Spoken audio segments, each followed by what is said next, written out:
کیا اللہ عز و جل سے ڈرنے والا نماز روزہ قضا کر سکتا ہے، زکوٰۃ ادا کرنے میں کوتاہی کر سکتا ہے؟ داڑھی منڈوانا اور ایک مٹھی سے گھٹانا دونوں حرام ہے، تو کیا خوف خدا رکھنے والا داڑھی منڈوا سکتا ہے یا خوشی خوشی رکھوا سکتا ہے؟ اللہ عز و جل سے ڈرنے والا ٹی وی اور انٹرنیٹ پر فلمیں ڈرامے دیکھ سکتا ہے اور گانے باجے سن سکتا ہے؟ کیا خوف خدا رکھنے والا ماں باپ، بھائی بہن، رشتہ داروں بلکہ عام مسلمانوں کا دل دکھا سکتا ہے؟ الحمدللہ رب العالمین والصلاة والسلام علی سید المرسلین، اما بعد فاعوذ باللہ من الشیطان الرجیم، بسم اللہ الرحمن الرحیم۔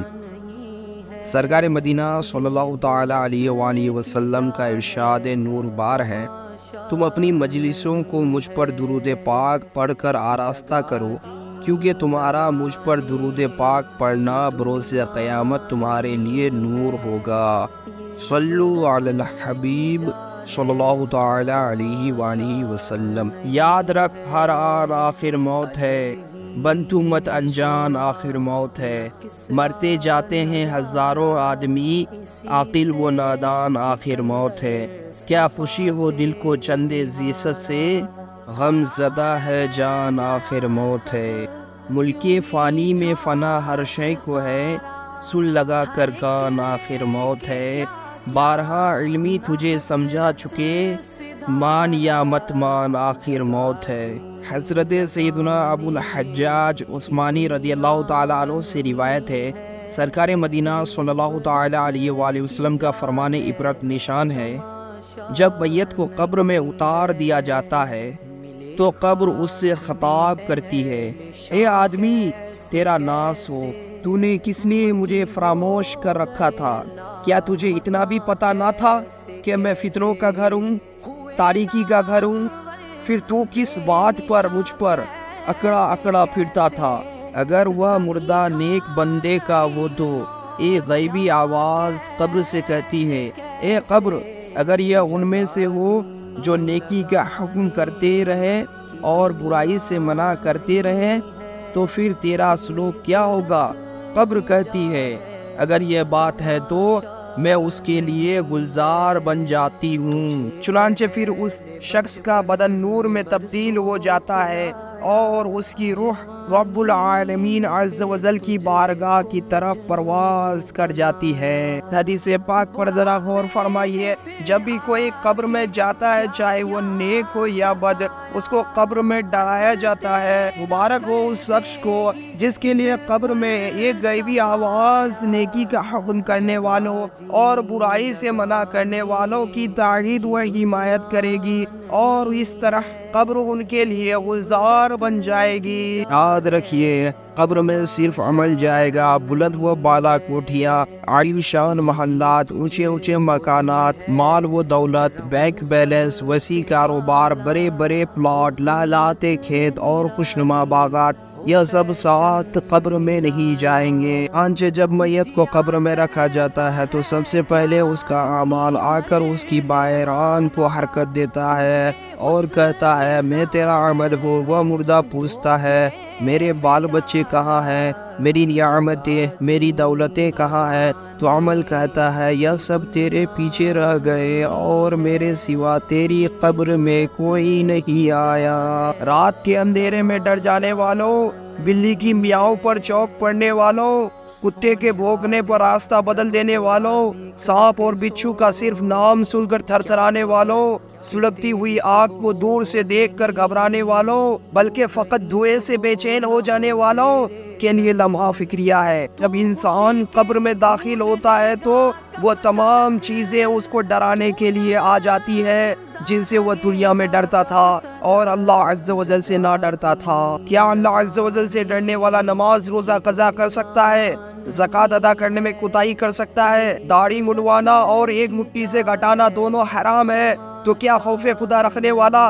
داڑھی منڈوا سکتا ہے یا خوشی خوشی رکھوا سکتا ہے؟ اللہ عز و جل سے ڈرنے والا ٹی وی اور انٹرنیٹ پر فلمیں ڈرامے دیکھ سکتا ہے اور گانے باجے سن سکتا ہے؟ کیا خوف خدا رکھنے والا ماں باپ، بھائی بہن، رشتہ داروں بلکہ عام مسلمانوں کا دل دکھا سکتا ہے؟ یا اللہ عز و جل سے ڈرنے والا گالی گلوچ، جھوٹ، غیبت، چغلی، وعدہ خلافی، بددگائی، بے حیائی، بے پردگی وغیرہ جرائم کر سکتا ہے۔ طرح طرح کے گناہوں میں ملوث رہنے والے ایک بار پھر کان کھول کر سن لے، جب انسان قبر میں داخل ہوتا ہے تو وہ تمام چیزیں اس کو ڈرانے کے لیے آ جاتی ہے جن سے وہ دنیا میں ڈرتا تھا اور اللہ عز و جل سے نہیں ڈرتا تھا۔ بے نمازیوں، بلا عذر شرعی ماہ رمضان کے روزے قضا کر ڈالنے والوں، فلمیں ڈرامے دیکھنے والوں، گانے باجے سننے والوں، ماں باپ کا دل دکھانے والوں، داڑھی منڈوانے والوں یا ایک مٹھی سے گھٹانے والوں اور طرح طرح کی نافرمانیاں کرنے والوں کے لیے لمحہ فکریہ ہے۔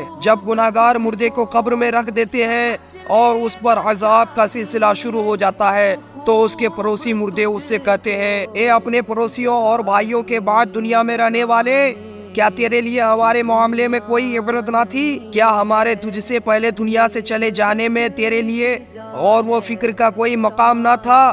کیا تو نے ہمارے سلسلہ اعمال کا ختم ہونا نہ دیکھا؟ تجھے تو مہلت تھی، تو نے وہ نیکیاں کیوں نہ کر لیے جو تیرے بھائی نہ کر سکے؟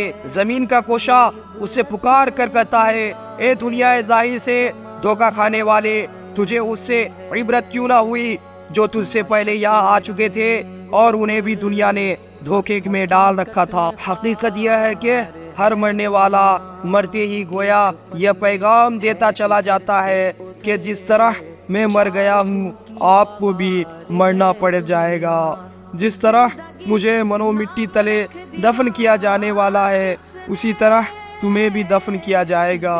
جنازہ آگے بڑھ کے کہہ رہا ہے، اے جہاں والوں، جنازہ آگے بڑھ کر کہہ رہا ہے، اے جہاں والوں، میرے پیچھے چلے آؤ تمہارا رہنما میں ہوں، میرے پیچھے چلے آؤ تمہارا رہنما میں ہوں۔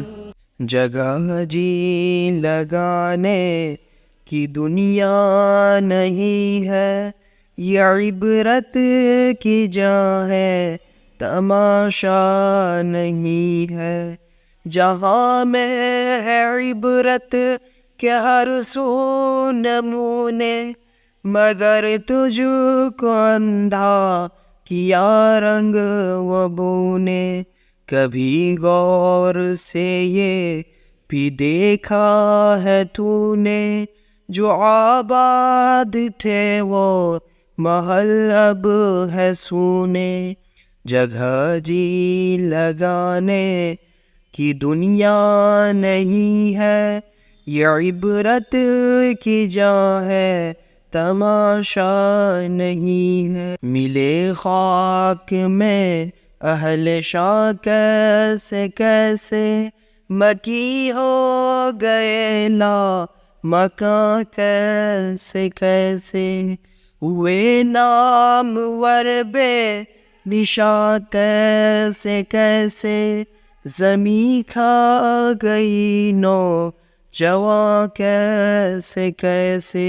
یہی تجھ کو دھن ہے رہوں سب سے بالا، ہو زینت نرالی ہو فیشن نرالا، جیا کرتا ہے کیا یوں مرنے والا، تجھے حسن ظاہر نے دھوکے میں ڈالا۔ جگہ جی لگانے کی دنیا نہیں ہے، یہ عبرت کی جا ہے، تماشا نہیں ہے۔